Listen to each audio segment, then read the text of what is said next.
कल सवेरे सवेरे मैं जब अखबार पढ़ रहा था तो नुपुर शर्मा जो भाजपा की राष्ट्रीय प्रवक्ता थी और जो उसका वो जिंदाल है जिंदाल नवीन जिंदाल उसकी खबरें कब मैंने पढ़ी और उसमें ये भी खबर थी कि उनको कुछ लोगों ने धमकियां दी। आज के सवेरे के अखबार जब मैंने पढ़ा तो पुलिस वालों ने धमकी के आरोप के आधार पर उनके ऊपर अज्ञात लोगों के नाम पर एफआईआर दाखिल कर दिया। जिस नुपुर शर्मा की वजह से कानपुर में फसाद हुआ, जिसके लिए नुपुर शर्मा और नवीन जिंदाल जिम्मेदार थे, अभी तक उसके लिए उसको जिम्मेदार मानकर पुलिस वालों ने किसी प्रकार का कोई एफआईआर दाखिल नहीं किया, जबकि उसके ऊपर पहले एफआईआर दाखिल करना चाहिए था। देश को तोड़ने जैसे बयान देने वाले जो लोग हैं उनको पुलिस वालों ने प्रोटेक्शन देने का भी काम किया, मगर नुपुर शर्मा और जिंदाल के नवीन जिंदाल के विरोध में किसी प्रकार का कोई एफआईआर दाखिल नहीं किया। क्या ये इस बात का सबूत नहीं है कि सरकार नुपुर शर्मा और नवीन जिंदाल के समर्थन में है? क्या इस उदाहरण से सिद्ध नहीं होता? क्या कार्रवाई करने की नौटंकी करने का काम किया ये बात सिद्ध नहीं होता? इन लोगों की वजह से दुनिया के जो 211 देश है उसमें से 57 जो इस्लामिक कंट्री के देश है उसमें भारत की बदनामी हुई और उसकी वजह से सारे दुनिया में बदनामी हुई। अमेरिका के सीनेट ने भारत के विरोध में अल्पसंख्यक लोगों पर अत्याचार किया जा रहा है, सारे दुनिया के अखबारों में और मीडिया में ये खबर छपी कि भारत में ऐसा हो रहा है। इससे भारत की जो प्रतिमा है वो सारी दुनिया में बदनामी हुई। प्रधानमंत्री जो संविधान के अनुसार देश का पहले नंबर का प्रतिनिधि है, उन्होंने किसी प्रकार का बयान तक नहीं दिया। जो देश का पहले नंबर का प्रतिनिधि है अभी तक कोई बयान नहीं दिया। अगर वो लोग सरकार के प्रतिनिधि नहीं है और उन्होंने अगर गैर कानूनी काम किया तो सरकार ने उनके खिलाफ कार्रवाई करने का काम क्यों नहीं किया? अगर नहीं किया तो सरकार उसके समर्थन में नहीं है किस आधार पर कहा जाए? ये तो यही कहा जा सकता है। नुपुर शर्मा के ट्विटर को प्रधानमंत्री फॉलो कर रहे हैं, होम मिनिस्टर फॉलो कर रहा है, डिफेंस मिनिस्टर फॉलो कर रहा है, रेल मिनिस्टर फॉलो कर रहा है, भाजपा का राष्ट्रीय अध्यक्ष फॉलो कर रहा है। इसका मतलब फॉलो कर रहा है, इसका मतलब है नुपुर शर्मा जो कह रही है वो कोई गलत नहीं कह रही है, वो बीजेपी की ऑफिशियल पॉलिसी है। वो वही कह रही है जो बीजेपी की ऑफिशियल पॉलिसी है। और अगर वो ऑफिशियल पॉलिसी में बात नहीं कर रही है तो ये लोग उसको क्यों फॉलो कर रहे हैं? मुझे इस बात का भी दुख है, रंज है कि हाई कोर्ट और सुप्रीम कोर्ट ने अगर उनके खिलाफ किसी प्रकार का एफआईआर दाखिल नहीं हुआ और देश की एकता और अखंडता खतरे में पड़ रही है तो हाई कोर्ट या सुप्रीम कोर्ट के चीफ जस्टिस इसका कॉग्निजेंस क्यों नहीं ले रहे? क्या हाई कोर्ट सुप्रीम कोर्ट के जो लोग हैं वो भी पार्टी लेवल पर बात कर रहे हैं? क्या उनको संविधान के अनुसार अगर कोई कार्रवाई नहीं कर रहा है तो सुप्रीम कोर्ट और हाई कोर्ट के लोगों को पहल करना चाहिए कि नहीं करना चाहिए? अगर करना चाहिए तो क्यों नहीं किया अभी तक? सेल्फ कॉग्निजेंस लेने का हाई कोर्ट और सुप्रीम कोर्ट को अधिकार है, एक्स्ट्रा ऑर्डिनरी पावर उनके पास संविधान ने दिया है। देश का चीफ जस्टिस कह रहा है कि जुडिशरी के फैसलों के बारे में आजकल फैशन हो गया है प्रोपेगेंडा करने का। ऐसा बयान बार बार चीफ जस्टिस दे रहा है। अगर ऐसा बयान चीफ जस्टिस दे रहे हैं तो चीफ जस्टिस ने इसके बारे में और ऐसे बहुत सारी बातों के बारे में सेल्फ कॉग्निजेंस लेने का काम क्यों नहीं किया? अगर लोग, भारत की प्रजा अगर चीफ जस्टिस के इस व्यवहार के बारे में अगर देख रहे हैं तो इसमें गलत क्या है?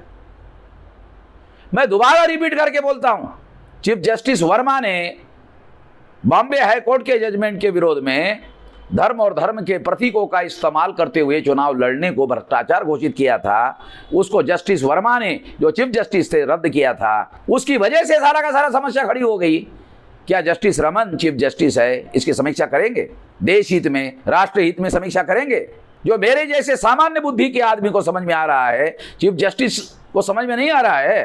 क्या रंजन गोगोई ने बाबरी मस्जिद के मुद्दे पर जो मुसलमानों के प्रतिनिधि थे और मुसलमानों के सुप्रीम कोर्ट के बड़े लॉयर थे, उनको पर्याप्त समय दिए बगैर बहस करने नहीं दिया। क्या ये बात सही नहीं है?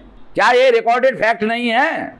अगर चीफ जस्टिस रंजन गोगोई पर्याप्त सुनवाई किए बगैर फैसला दे रहे हैं तो किस आधार पर यह फैसला न्यायोचित है?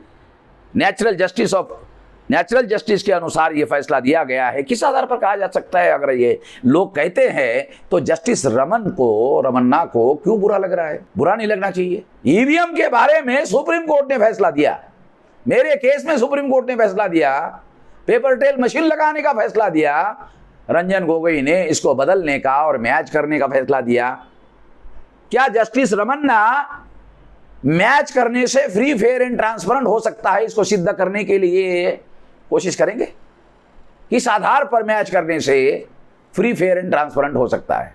कोई है आधार, कोई तर्क है, कोई तथ्य है?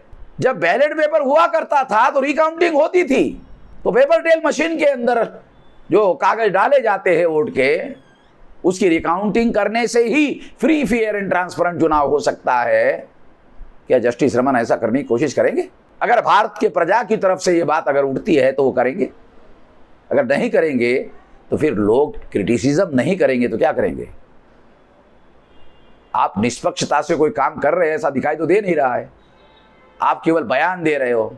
आपके पास सुप्रीम कोर्ट के चीफ जस्टिस होने की वजह से एक्स्ट्राऑर्डिनरी पावर है, पावर का उपयोग करते हुए आप नहीं दिख रहे हैं, आप केवल बयान दे रहे हैं। आपके पास पावर है, सत्ता है, मगर आप बयान दे रहे हो, एक्शन कहां कर रहे हो? आपसे एक्शन की उम्मीद है, एक्शन कहां कर रहे हो? अगर हम ये उम्मीद करते हैं तो गलत क्या करते हैं? दूसरे लोग अगर जिनकी केंद्र में सरकार है, अगर वो पक्षपाती व्यवहार कर रहे हैं तो सुप्रीम कोर्ट क्या कर रहा है? संविधान की रक्षा करने की जिम्मेदारी किसकी है? आखिरकार संविधान की रक्षा करने की जिम्मेदारी तो सुप्रीम कोर्ट के ऊपर है। इसको ये सारा जो देश भर में धर्म के और धर्म के प्रतीकों के आधार पर जो मामले उठ रहे हैं, ये सारी की सारी बातें जो है जस्टिस वर्मा चीफ जस्टिस के फैसले की वजह से पैदा हुई है, सारी की सारी समझ। दूसरी बात, बाबरी मस्जिद का आर्कियोलॉजिकल एविडेंस कह रहा है कि वो बुद्धिस्ट साइट है। मथुरा का साइट भी बुद्धिस्ट साइट है, आर्कियोलॉजिकल एविडेंस हमारे पास है। वाराणसी का जो ज्ञानवापी मस्जिद या मंदिर है, ये भी बुद्धिस्ट साइट है, आर्कियोलॉजिकल एविडेंस उसके भी हमारे पास है। और इसलिए मुगलों ने और ब्राह्मणों ने मिलकर उस पर बांट करके मंदिर बनाए। एक साइड में मस्जिद बनाया, एक साइड में मंदिर बनाया।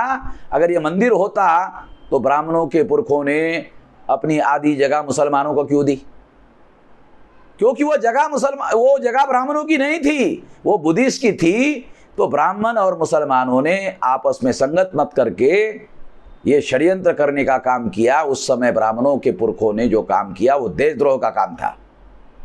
आज देशभक्ति की नौटंकी करने का काम कर रहे हैं। इस नौटंकी को हम समझते नहीं, ऐसा नहीं है, हमें मालूम है। आर्कियोलॉजिकल एविडेंस हमारे पास है और आर्कियोलॉजिकल एविडेंस फाइनल एविडेंस है। आने वाले समय में इसके बारे में देशव्यापी आंदोलन भी किया जाएगा, छोड़ेंगे नहीं। आर्टिकल 19 के तहत आंदोलन करने का हमारे पास अधिकार है, इसका उपयोग करेंगे संविधान और कानून के दायरे में रहकर। इतना ही कहना चाहता हूं।